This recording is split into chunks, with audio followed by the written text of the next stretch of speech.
what's up, Giants fans, Hub watchers, YouTube subscribers, Twitter and Instagram followers? It's Kush back at again with another Giants video. In this one, we got two people to talk about, one Saquon Barkley and one Evan Engram. Before we get into it though, guys, make sure if you're not already to subscribe and hit that notification bell. If you are subscribed, thank you for the support. If you're a member, thank you for the support. And let's just get right to it. So Saquon, as we all know, suffered an ACL tear back in early September, week 2 against Chicago. He went out for the rest of the season.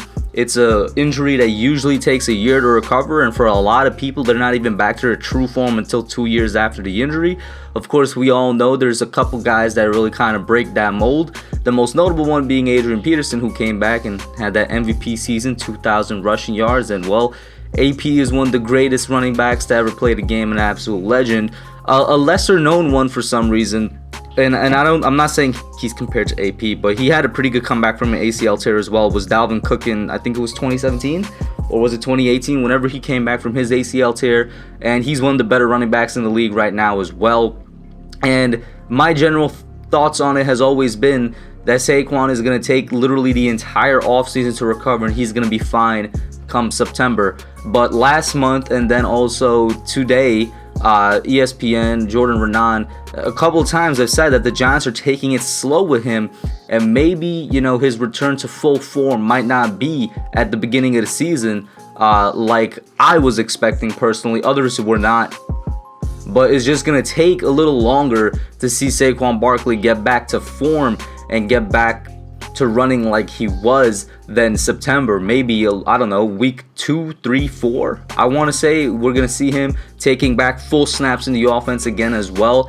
And it makes sense considering that the Giants have kind of shored up that running back position by signing quite a bit of guys. Of course, I think our very first free agent signing of the offseason was Devontae Booker. Really good 3-down back that, you know, I think, in my opinion, he's going to be a really good number 2. He's an improvement at the backup running back position, and he'll do just fine filling in for Saquon as just a guy we could use to just run the football. And then behind that, we drafted Gary Brightwell, a dude that I think was drafted for special teams ability, but he's a bowling ball with a little bit of slasher in him. He could get it done as a backup as well.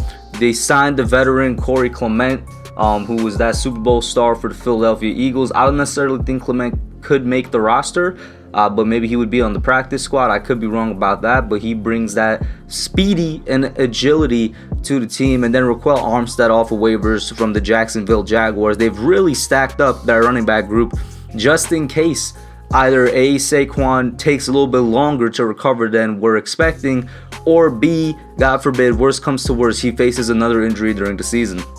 The thing is with Saquon though, he's been doing literally everything in his power to recover properly. The dude's been to Arizona, he's been to LA, he's tried every single program to help him. And the thing is, other than like these 2 reports basically from ESPN that said he might take a little bit longer than usual, we've heard nothing but good things about his recovery. Like, we see videos of him working out where he's running, where he's sprinting, where he's putting pressure on that ACL. And it wasn't just an ACL tear, which a lot of people don't realize. It was also damaged his MCL and meniscus, so it's pretty serious, and that will take a bit longer to recover from. But from the videos we've seen of him practicing and working out, he already looks like he's back to form. Of course, he's not back to football form, but he's running just fine. And that was always the concern with this ACL tear. No matter what position you play, what sport you play, if you tear your ACL, it's probably one of the most major injuries you're going to have. But for Saquon specifically, since he loves to get low, that was one of the best things about him coming out of college, and even still today in the NFL, he is a running back that gets very low with his center of gravity. He puts a lot of pressure on his legs. There's a reason his quads are that big and his legs in general that big. All his strengths come from them. You know, when he cuts, he gets really low. When he's looking to spin, he gets really low. Just when he runs, his center of gravity is really low to help him keep balance, and that's how he breaks tackles that easily. So it was always going to be a really major concern with this ACL tear in Saquon. But what I'm really gathering is that the Giants are just not taking any chances. I think, in my opinion, I don't think it's anything serious. When reports are saying his recovery might be a bit slower than expected, I think the Giants are just taking it slow. At the end of the day, I think they're just trying not to injure this guy before he actually has to see the field. And I really do agree with what they're doing. You know, for example, he's not going to be in any preseason games. He shouldn't have been in any preseason games to begin with. I mean, while I love the preseason for different reasons, for starters, I really think they should stay out of it because of the fact that they could get injured in it. But he's not going to be in preseason games. I really doubt that he's going to be a full participant in really any offseason program this year, whether it's OTAs. I think he's just going to be watching there. He's just going to be, you know, maybe taking notes, soaking up knowledge. Even for mandatory minicamp, he's going to be in it, obviously, because it's mandatory and he has to, and he's a leader of the team as well, so he needs to set a good example. But I don't think he's going to be doing much as he would be doing if he was completely healthy. He's probably still going to be on the sidelines quite a bit, even in mandatory minicamp. And that's completely fine. The Giants, they picked up the 5th-year option on him, so at the very least, it shows they want him to show them that he still got it and that he could come back so they could give him that extension. And if they're taking it slow, I agree with it. I don't think it's anything too serious. I think the Giants are just being safe with one of their best players. And then we shift over to Evan Engram, our favorite tight end.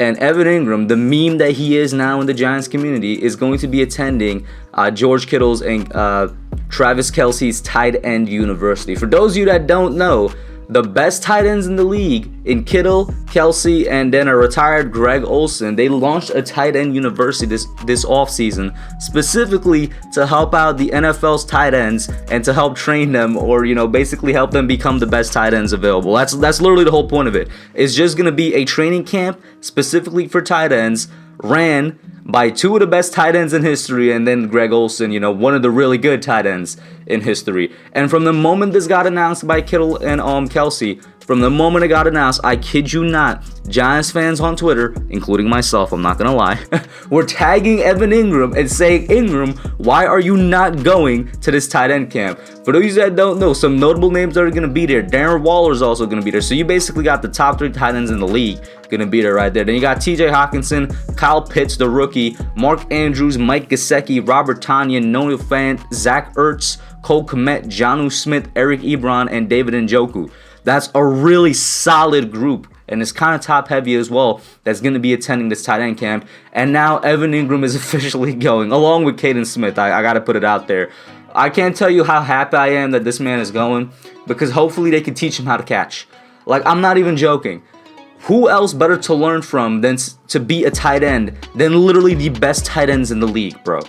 You know what I'm saying? Get some blocking in there as well. George Kittle is going to teach this man how to be a better blocker.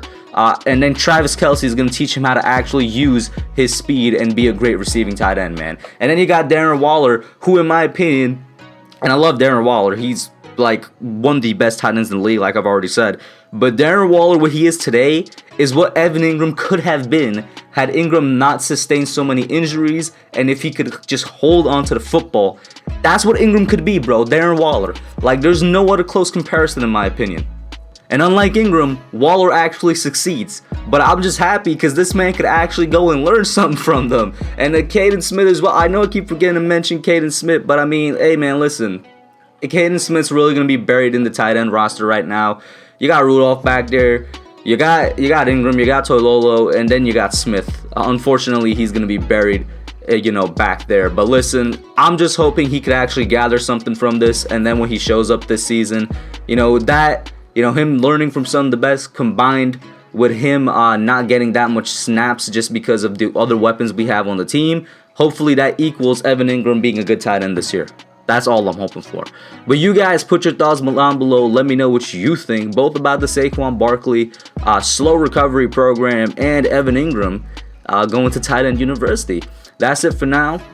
I'm out. Thanks for watching. Don't forget to like, comment, subscribe, and share. I'll catch y'all in the next one.